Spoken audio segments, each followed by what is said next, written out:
Tonight on CTV News at 6. They've been served. The mayor of Cochrane and the town are being sued by a former CAO. Crews are still cleaning up.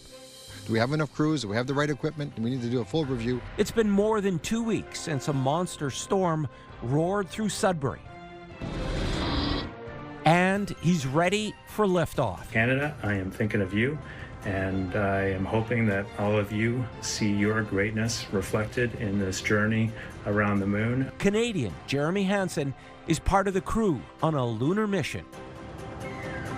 CTV News at 6 with Tony Ryma and Rick Wyman with weather. Good evening. So glad you're with us on this Wednesday. Police in Sault Ste. Marie have released new details on a shooting Monday. Police believe the shooting took place in the 100 block of Dennis Street where the victim was found. Officers were called Monday around 2:45 a.m. where a person was found with non-life-threatening injuries. Police are now asking for information or video from the area between 11:30 Sunday night to 12:30 Monday morning, as well as Third Line East at Avery Drive between 2 and 3 a.m. Monday. Emergency crews responded to a serious collision this morning that partially shut down Highway 11 south of North Bay. OPP saying black ice between South River and Powassan was a factor in the crash. Several commercial vehicles were involved, closing northbound lanes for several hours. Crews spent several hours clearing the road, which reopened around 12:30 this afternoon. Police have not said if anyone was hurt. The town of Cochrane and its mayor, Peter Politis, are facing legal action. A former administrator for the community has filed a statement of claim against them. CTV's Lydia Chubak tells us more. The town of Cochrane and its mayor, Peter Politis, are being sued by a former chief administrative officer. 55-year-old Monica Mallerby held the CAO's position from August 2022 to April 2025, when she claims she was terminated without cause. Prior to that position, she had other jobs with the town and worked for it for 27 years. According to the statement of claim, Mallerby wants her CAO job back or a comparable executive position. She is also seeking $875,000 to cover a variety of damages, including stress, defamation of character, her pension, and for breaching the Ontario Human Rights Code. Mallerby accuses Politis of a years-long campaign of harassment against her, including implicating her in the misappropriation of $2 million in public funds while acting as CAO. In a recent news release, Politis said he is aware of the statement of claim, and it would be inappropriate to comment further on the specific allegations at this time, since the matter is now before the Ontario Superior Court of Justice. He also wrote he has full confidence in the legal system, and both he and the town will provide formal responses in a statement of defense.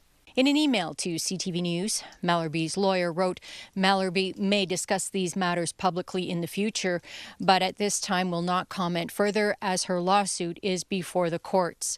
The town of Cochrane has yet to respond to our request today for comment. Lydia Chubak, CTV News, Timmins.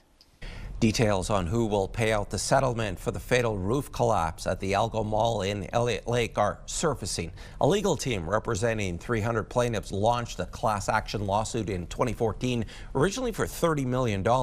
Earlier this month, lawyers announced a $10 million settlement had been reached, plus an additional $700,000 for expenses.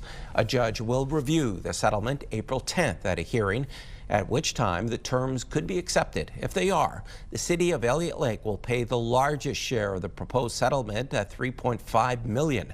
Those involved in the suit include people who were injured, suffered loss of employment, and businesses in the mall that were damaged when the roof collapsed.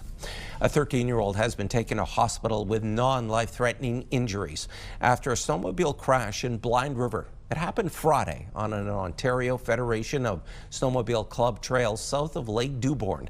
Investigators say the snowmobile left the trail and struck several trees. The teen wasn't licensed and has been issued a ticket.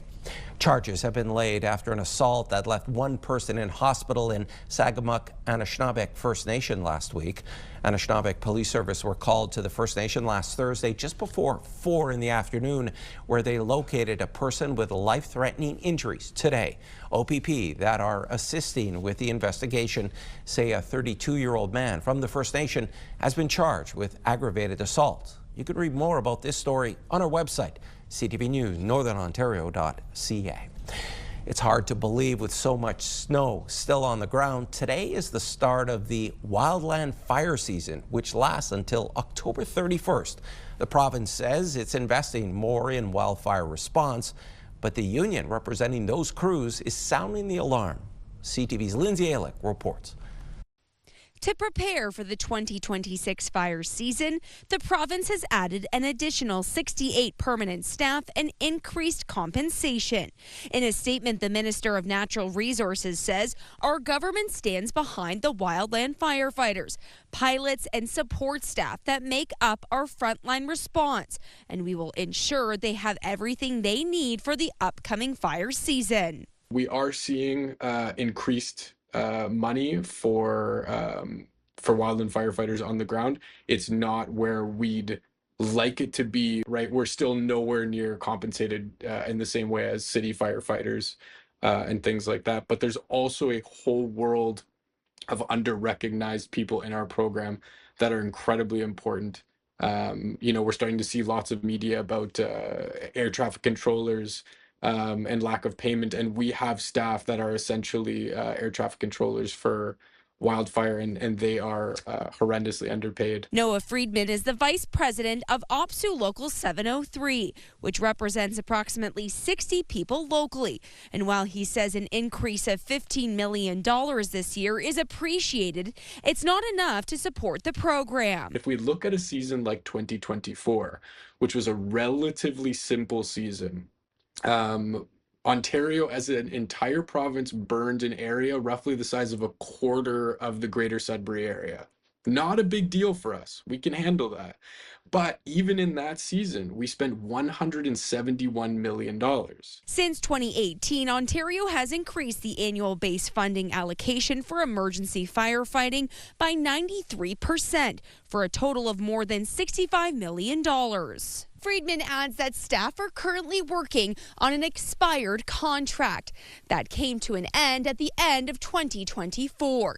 He says there is no word on when negotiations will begin, but that the union will be asking for an increase in pay and benefits. Lindsay Alick, CTV News, Sudbury. Okay, let's talk about the weather. A long weekend is coming up and unsettled weather is moving into the region. With more on that, here's CTV's Rick Wyman. Well, Tony, it's a recurrence of rain, snow, ice pellets, freezing rain. Yeah, you know it. It's going to happen over the course of the next couple of days beginning tomorrow and continuing right through until at least Sunday. So let's check out our systems map courtesy of Environment Canada. Here it is, just creeping over Minnesota right now, and Michigan about to settle in by about 10 o'clock tomorrow evening. You can see that blue tinge, the snow to the north, precipitation to the south. That Highway 17 corridor, well, anywhere from 20 to 30 millimeters of rain in Sault Ste. Marie and Sudbury, 30 to 40 in North Bay, some snow farther north, Timmins, Temiskaming Shores, and Moosonee. So we'll get into some of the details a little bit later on this hour. But up next, Tony, we've got our current conditions. Back to you. Thanks for that, Rick. Are you looking to buy some chocolate for Easter? Still to come on CTV News at 6.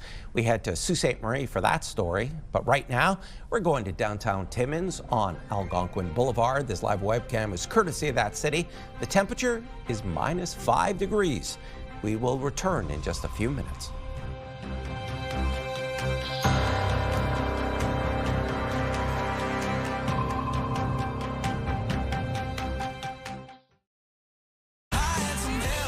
Country 91.7. Sudbury's home for the best country music.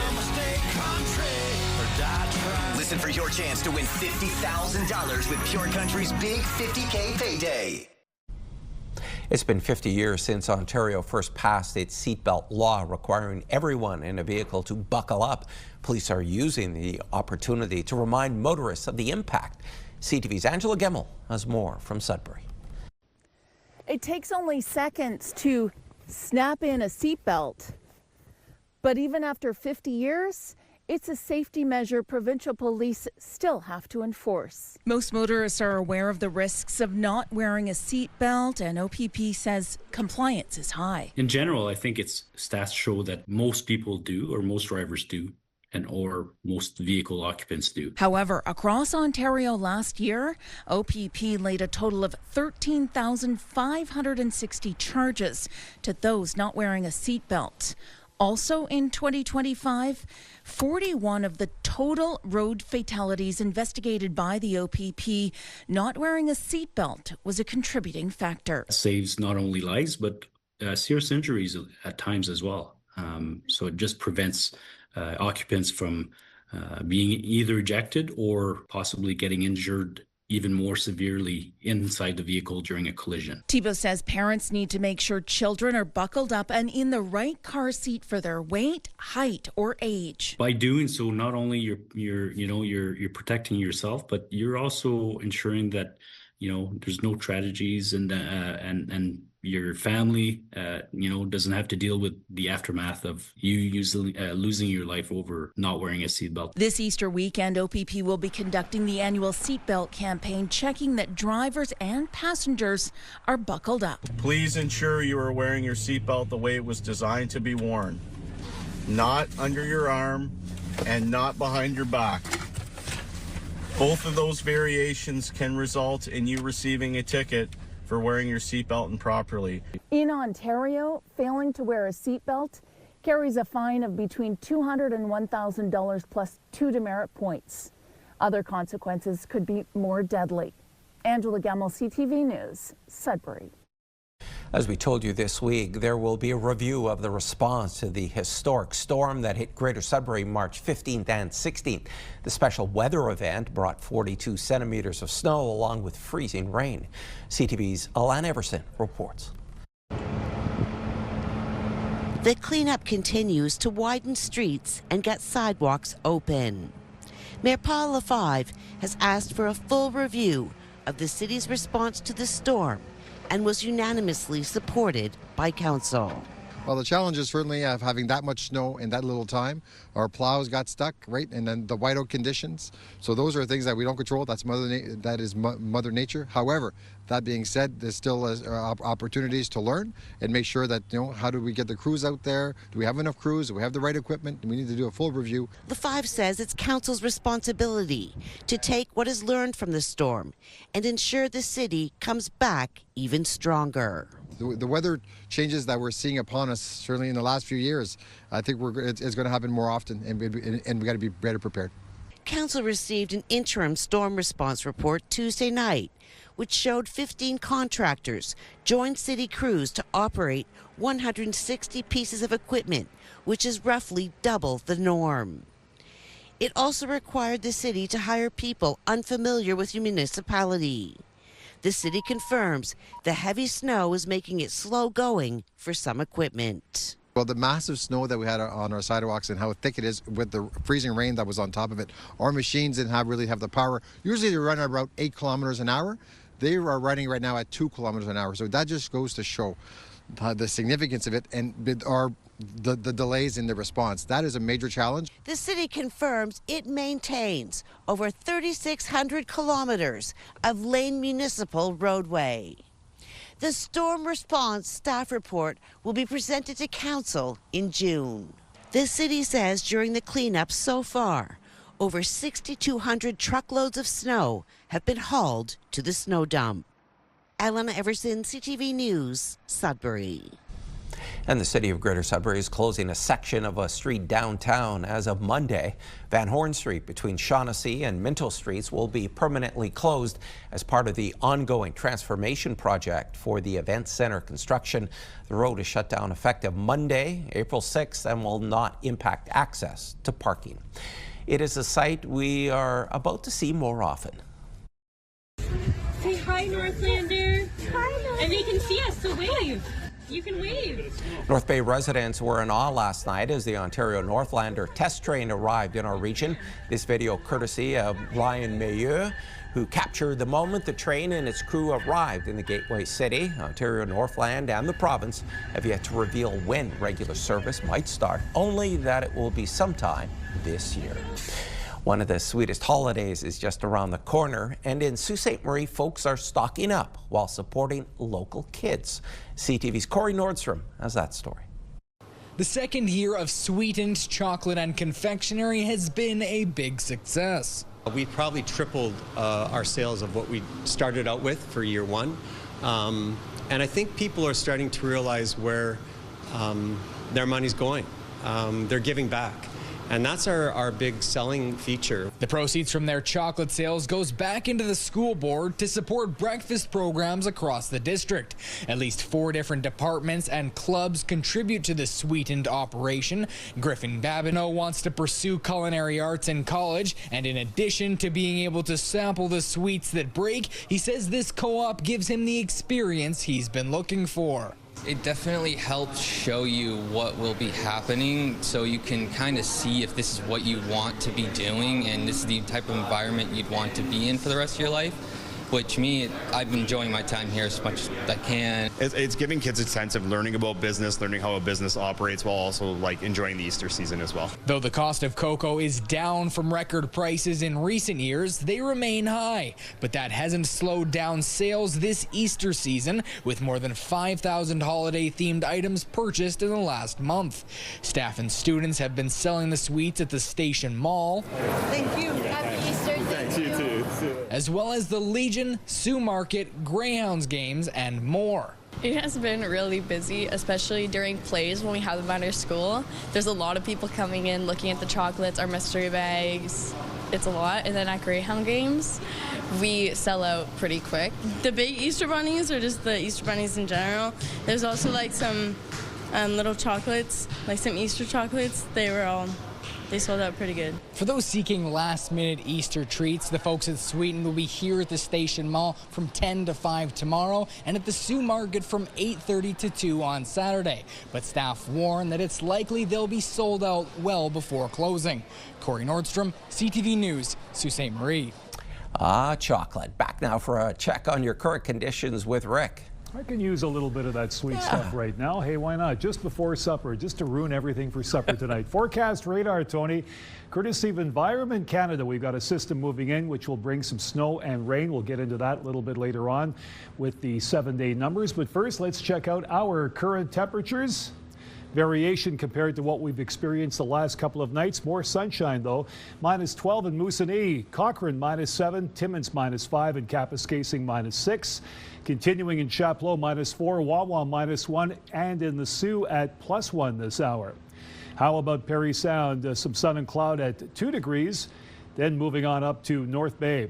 -3, mainly cloudy. Temiskaming Shores -3, -5 in Kirkland Lake. Greater Sudbury, some sun, some cloud at 2. Espanola 0, -1. Elliott Lake and Gore Bay also at 0. Should be a beautiful night on Manitoulin Island. We'll take a look at the 7-day forecast, and of course we can't have a weather forecast without the pick of the day. You'll like this one coming up and a lot more. Stick around, Tony. Can't wait for that. Thanks so much for that, Rick. To the moon, next on CTV News at 6. There's a live look at the Kennedy Space Center in Florida. Canadian Jeremy Hansen and 3 others are ready to lift off and spend nearly 10 days in space.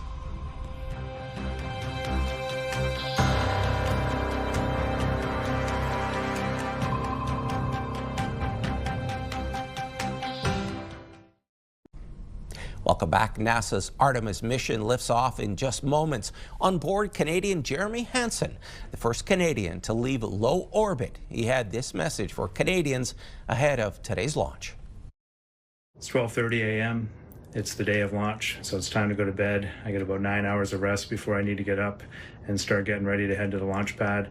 But Canada, I am thinking of you, and I am hoping that all of you see your greatness reflected in this journey around the moon. I'm just so proud of all of you.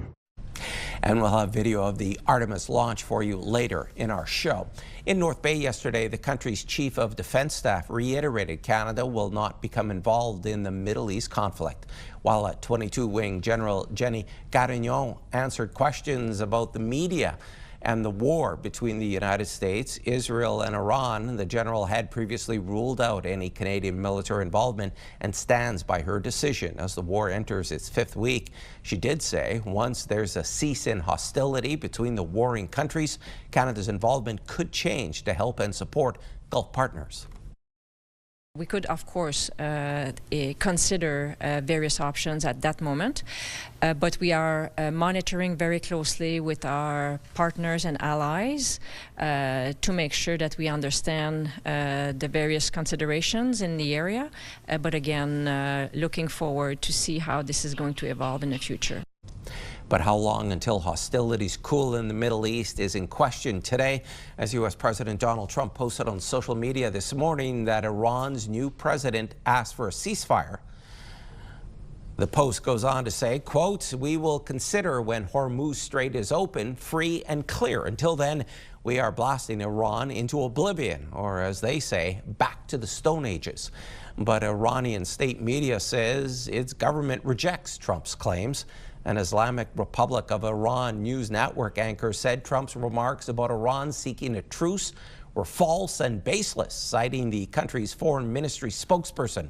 The statement adds that the Strait of Hormuz will not be open to the enemies of Iran, despite what they call Trump's ridiculous spectacle.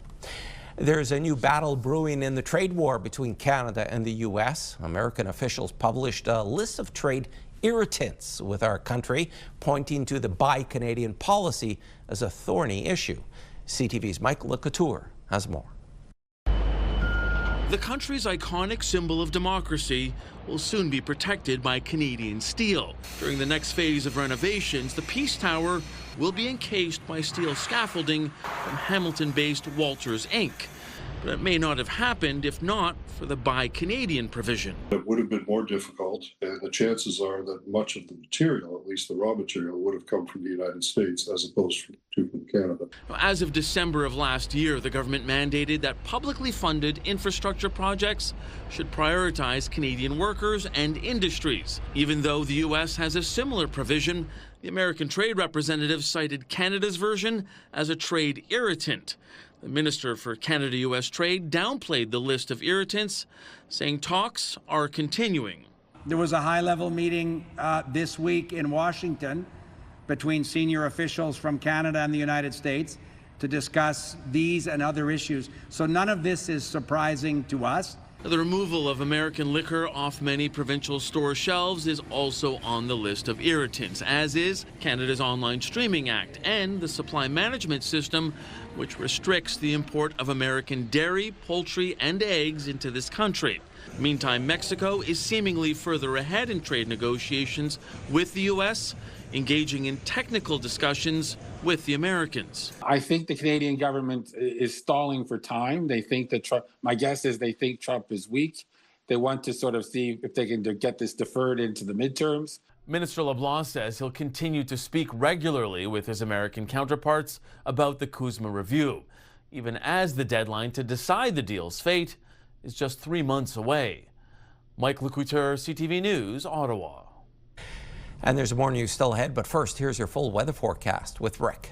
I like that word irritant. I'm irritated by the weather of late, Tony. I hope it gets better, and it will after the next couple of days. Forecast radar as issued by Environment Canada. Here we go. System moving in by tomorrow by about noon. Some snow and, of course, lots of rain, more southerly along that Highway 17 corridor.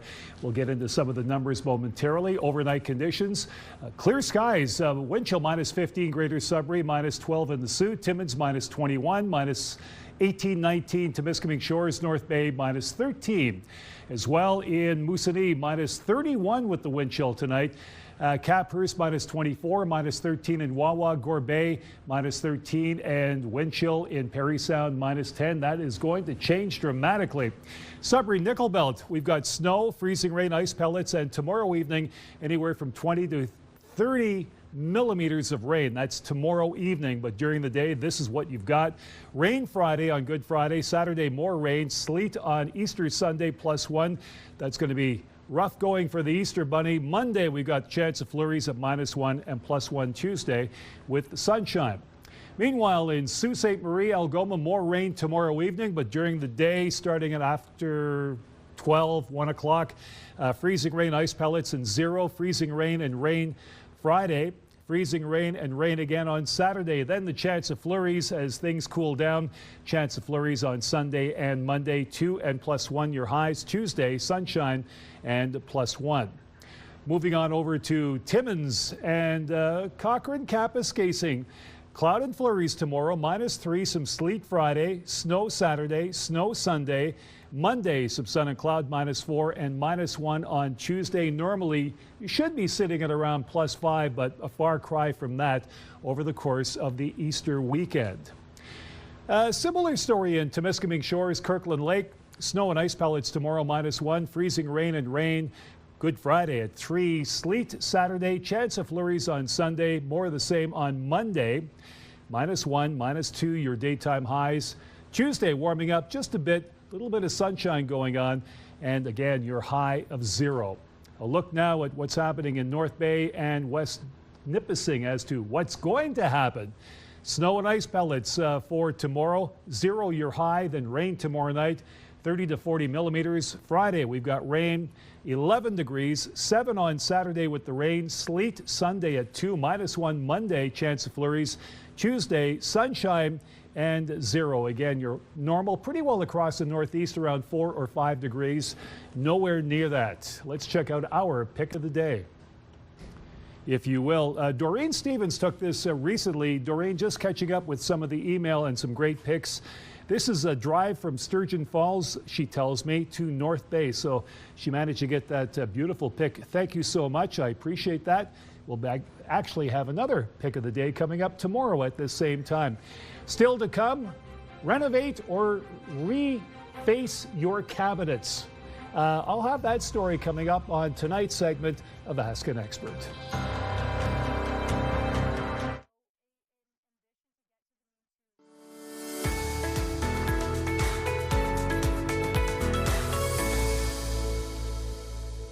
Tonight on Ask an Expert, how to put new life back in out-of-date kitchens and bathrooms as well with cabinet refacing.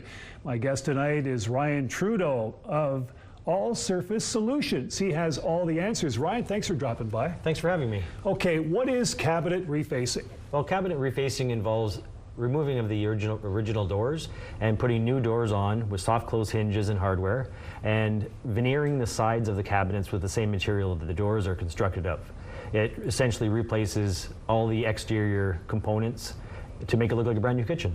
Sounds difficult. Tell me about the process and the results.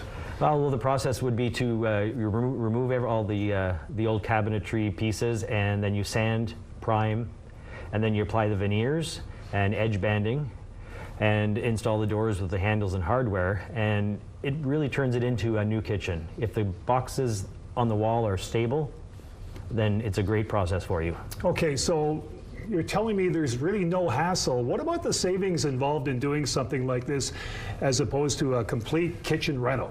The savings could be substantial. It's usually about 30 to 70% less than a new kitchen. And that's going to depend on which style of door or crown molding or light rail that you may choose. But the benefit is that if you have a nice countertop, you don't have to replace that. So that could be extra savings as well. So how do you eliminate the countertop in terms of having to do work on the countertop? We can do work with the countertop there, or we can replace your countertop if you want. Okay. That's a savings sometimes is some people have a granite countertop that they want to keep. Okay. And I can work around that without disrupting the countertop. Okay, so in terms of savings and the 30, 40, 50%, that's a lot of money, and a lot of people are thinking about perhaps doing renos in their bathroom and their kitchen, more importantly, because spring is almost here. So what are the most important factors that they should consider before they talk to you about this? One of the biggest things is if you love your layout, or you want to add some cabinets, refacing would be a good opportunity. But if you want to completely change your layout, move your fridge and stove, it's not as good for that because, of course, you'd have to move boxes and pretty well demolish your kitchen. So it's more so for people that are just want to update a crisp look in their kitchen for better value, as well as their bathroom. Because a bathroom, if you redo the doors and the sides, that means that you don't have to pull out the vanity and hire a plumber and have everything, and maybe change the flooring as well. So now you're making this sound easy. Is it? It's easy, just make the call. Okay. Ryan, thanks for dropping by. And of course, for more information, get a hold of Ryan and find out for yourself, get an estimate, and perhaps have a second look at how nice your kitchen or bathroom can be. For more information on tonight's segment, check out CTV News Northern Ontario.ca. Thanks so much for that, Rick. Well, let's go live to the Kennedy Space Center in Cape Canaveral, Florida, and Artemis 2 has lifted off. Canadian Jeremy Hansen and 3 others have taken off and will spend nearly 10 days in space, and we'll be updating this story on CTV National. I'll have more for you also tomorrow. Meanwhile, among the key areas of contention outlined in documents on U.S.-Canada trade relations was alcohol. Provinces across the country stopped selling American spirits last year after Trump imposed major tariffs on Canadian goods. But as CTV's Adrian Gobriel tells us, that's meant good things for Canadian producers. Over here, we got our labeling center happening. Since its inception in 2009, Maverick Distillery has been bottling a quality product. One main ingredient, their Made in Canada label, has been difficult to quantify. That is, until now. It's been phenomenal. Our vodka sales on the year in the LCBO alone are up 100%, and our whiskey is up about 300%. Following sweeping U.S. tariffs by the Trump administration, provincial liquor stores began pulling American spirits off the shelves across the country last year. For the largest purchaser of alcohol in the entire world, they will feel the pain. We have trade agreements with the Americans that we have to treat their products like our own. But if they're not going to abide by our trade agreements, then neither are we. The provincial government ban on shipments of U.S.-made alcohol remains in place in Atlantic Canada, the territories Ontario, Quebec, Manitoba, and British Columbia. Previous bans have been lifted in Alberta and Saskatchewan. Maverick was Ontario's first licensed craft distillery. The surge in demand means they're now coming out with new products to offer consumers looking for a made-in-Canada beverage. We have a number of new products that basically fulfill that need for richer bourbon-style whiskey, but it's actually bottled right here in Oakville, Ontario. CTV News has spoken to multiple spirit makers across the country over the last year who are leaning into their made-in-Canada product. Our latest gin is a strawberry gin. We get strawberries from the Fraser Valley. Maverick now has more than 20 people working on the production side of its business. Currently hiring. Please go on Indeed, LinkedIn, check out our job post. And while they're growing and hiring more Canadians, they admit the growth triggered by a trade war has been bittersweet. It's not a good matter for Canadians, beneficial for our industry, but we do look for a resolve as soon as possible. Here on the busy floor inside Maverick Distillery, they tell us that they hope that inter-provincial trade barriers are the next to fall so they can get their bottles and cans into the hands of Canadians across the country. Adrian Gobriel, CTV News, Oakville, Ontario. With fuel costs going up, that vacation you have planned could cost more than you were expecting. CTV's Pat Foran now on a warning from the travel sector that could clip your wings. If you've been thinking about taking an airline trip this spring or summer but haven't bought tickets yet, the Flight Center says get ready to pay more. We have seen rising jet fuel prices driving up costs for airfare. So this will now impact Canadians. There could be a separate line for a fuel surcharge, or it may just be a more expensive ticket. Airlines are also rerouting planes away from the conflict in the Middle East. And for some international flights, that will add hundreds of dollars per ticket. So instead of a $1,600 flight over the Middle East through to the Philippines, you're now going to be paying around $2,000. So this is also adding to the pressures of airfare prices right now. Some cruise ships have also started raising their prices. I do expect a domino effect. I'm sure all the major cruise lines, including the small river boats, they will start to introduce fuel surcharges real soon. For Canadians who have already made their summer travel plans, there's been a major increase in bookings to Portugal, the Netherlands, Italy, and Japan. Some travelers are also looking for more budget-friendly locations. That could be South America. It can also be Central America, Panama, Belize. I personally am looking at Mexico. Canadians are still avoiding U.S. travel, citing the political climate, border hassles, safety security concerns, and the exchange rate. There has been an increase in domestic bookings, especially in Atlantic Canada and Alberta. If the conflict continues, expect travel costs to remain high. As long as the situation is uncertain in the Middle East, we do not anticipate that airfare prices will be decreasing. Pat Foran, CTV News. And they jumped out to a lead and never looked back. Still ahead on CTV News at 6. The North Bay Battalion evened their playoff series against the Peterborough Petes on home ice.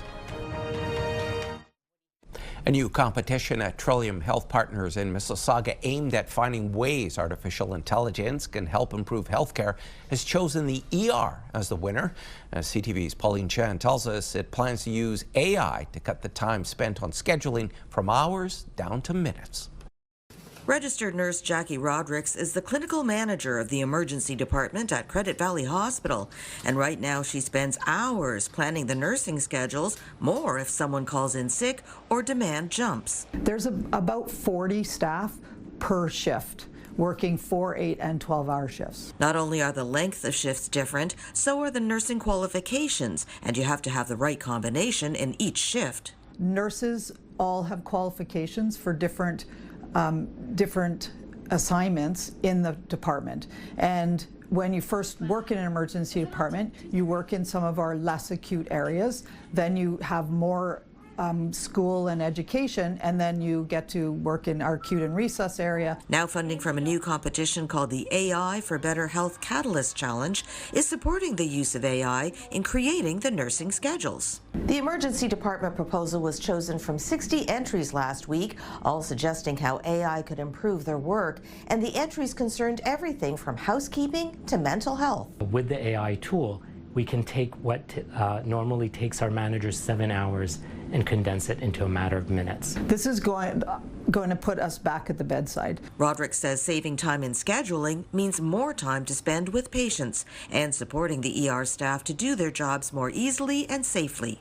I'm hoping the final product will be out within 6 to 8 months. The hospital has been a leader in bringing AI into clinical use with more than 30 applications already. Pauline Chan, CTV News. All three of our Northern OHL teams were on home ice last night looking for playoff victories. We start with the tightest series, North Bay and Peterborough. Cam Warren would open the scoring for the troops, and that would be the game winner. The Battalion go on to tie up the series at 2-2, blanking the Petes 4-0. Sudbury Wolves played an epic game last night, tying it up with less than a minute on the clock to force the top-seeded Brantford Bulldogs to overtime, but it was not to be. Brantford takes the win 6-5 and goes up 3-0 in the series. And in the Sioux, the Greyhounds hosted the London Knights. This one goes to double overtime. Hounds forward Carson Andrew with the game winner. The Hounds lead the series 3-0. The Hounds and Knights play Game 4 tonight at GFL Memorial Gardens. Puck drop is 7:07. In the NOJHL, the Timmins Rock making it a decisive win in Game 7 last night. They eliminated the Sioux Thunderbirds 5-2. The Rock will go on to play the Hearst Lumberjacks in round 2 later this week. Parry Sound is gearing up for a banner cruise ship season. The town's Chamber of Commerce revealing 16 cruise ship visits are being planned this year. Officials are already working on welcoming visitors to the north and will be looking for help in greeting the guests. The first ship is slated to arrive May 28th. The last will be Thanksgiving weekend. Yes Theatre announced the cast of an original musical that brought one North Bay resident from the UK to Sudbury. CTV's Madison Merrier has that story. In 2021, Yes Theatre began working behind the scenes on a commissioned original production. And on April 18th, Way Out There will have its premiere. We had a call for new ideas, so it was nationwide. We had about 75 different projects apply. From that, we whittled it down to about 5 pieces that we interviewed, and we asked folks to give us a song and a synopsis. So it was a very, very small seed of an idea. From there, we selected Way Out There. The musical is not only new to Sudbury, but new to the world. And Costantini is hoping that all of the refining over the past 5 years will help it get to stages everywhere. Way Out There tells the story of these two siblings who are on a search to find their father. It's sort of like Stranger Things, X-Files. There's this like extraterrestrial element to it, but at its core, it's about this family and about them sort of working through this really crazy event that happens to them. The music is kind of like mid-late 90s rock alt, which is really great and exciting because there isn't currently any musical theater with that at the moment. And that I think there is a character for every single person in the audience that they're going to relate to. Cosentini says casting is integral to every production. And with a small group of 10 actors, 10 artists, and a live band, finding the right people was imperative. There are folks who have been on the Yes stage since they were kids, now in leading roles. We have new artists like Samantha, James Pattinson, another wonderful UK artist who's now based in Northern Ontario. So it feels really great. I wasn't sure if I'd move back to Canada because things have been going really well for me in the UK. But this opportunity to work here at Yes this year has come about, and it was just the perfect time, and it's near my family, and it just really feels like a proper return home. So it's been really wholesome. Madison Merrier, CTV News, Sudbury. From an upcoming superhero film to an iconic 50th anniversary, David Daniel has entertainment news in the Hollywood Report.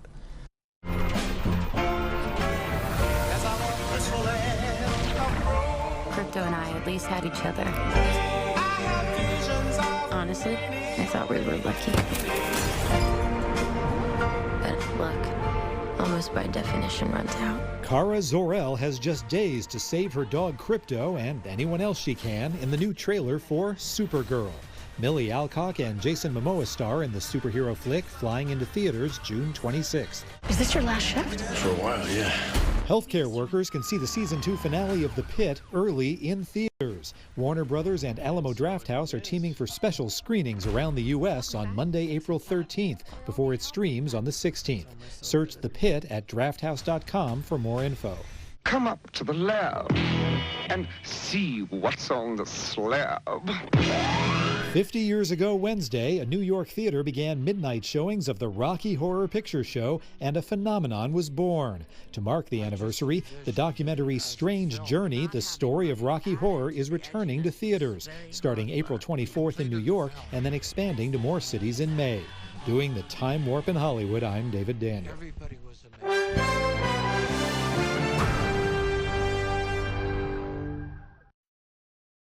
Algoma Steel released some first quarter numbers with shipments expected to be less than half what they were last year. The Sault Ste. Marie steelmaker reported shipments of nearly 470,000 tons in the first quarter of 2025 and projecting just 220,000 for this year's first quarter. Losses this quarter are expected before deductions to be between $25 and $35 million. Algoma CEO told the Canadian press the first quarter is a defining moment for the company as it has fully transitioned to electric arc steelmaking. Minimum wage earners in Ontario will get a raise in October, but advocates say the hourly rate will remain far lower than what is needed to live in the GTA. Ontario's minimum wage is set to rise to $17.95 per hour on October 1st, which is an increase of 35 cents. That equates to an extra $728 a year for someone who makes minimum wage and works 40 hours a week. The province boosts the wage annually based on inflation. However, the Ontario Living Wage Network says a living wage for would be $27.20 per hour in the GTA. And there are reports that Elon Musk's SpaceX will go public in a few months. BNN Bloomberg's Marella Fernandez has more. Several media outlets say the largest stock market debut ever could happen in June. The draft registration could see SpaceX valued at $1.75 trillion. It would be the biggest ever listing. The last IPO that came close was Saudi Aramco, Saudi Arabia's energy company, in 2019. It was valued at $1.7 trillion. SpaceX designs and manufactures rockets and spacecraft. Here are the closing numbers for the day. The Canadian dollar is down to 72.01. West Texas Intermediate is down over $1 to 112. Western Canadian Select is down over $3 to 80.14. And the TSX gained another 189 points today, now sitting just under 33,000. Those are your business headlines. I'm Marilla Fernandez. Here are the current prices for some key commodities we watch. Gold up $89.71, closing the day at $47.58.49 US an ounce. Silver down 8 cents to end the day at $75.09. Copper slipped 6 cents to $5.53, and nickel up 4 cents, ending the day at $7.68 US a pound. And Rick is back now for one last look at your Thursday weather. Well, the start will be okay. Some cloud cover, but the finish tomorrow night, not so nice. Let's check out Greater Sudbury. Mainly cloudy. Rain tomorrow evening. 20 to 30 millimeters of rain, but some messy weather in the afternoon. Timmins -3 in flurries. Sault Ste. Marie, again, same story as Sudbury with lots of rain tomorrow night. 20 to 30 millimeters. Cloudy start, then some mixed precipitation in the afternoon. Meanwhile, North Bay 0, cloudy. Again, 30 to 40 millimeters of rain tomorrow night. Perry Sound, cloudy skies, and 3 to start the day. -1 in Temiskaming Shores, mainly cloudy skies. Tony, back to you. Thanks for that, Rick. In Japan, April 1st kicks off a time widely regarded as a fresh start. 5 new recruits took part in a unique welcoming ceremony at an aquarium in the city of Toba. They dressed in business suits and carried oxygen tanks as they joined fish and corals in one of the tanks. The group received letters of appointment and will soon begin work as aquarium keepers. The attraction houses more than 1,200 species and has been holding underwater welcoming ceremonies for nearly 20 years. And we leave you with video of the launch of the Artemis II lunar mission with Canadian astronaut Jeremy Hansen on board. They're going further than any humans have gone before. Thanks for watching CTV News at 6. More news comes your way at 11:30 with Ian Campbell. Good night.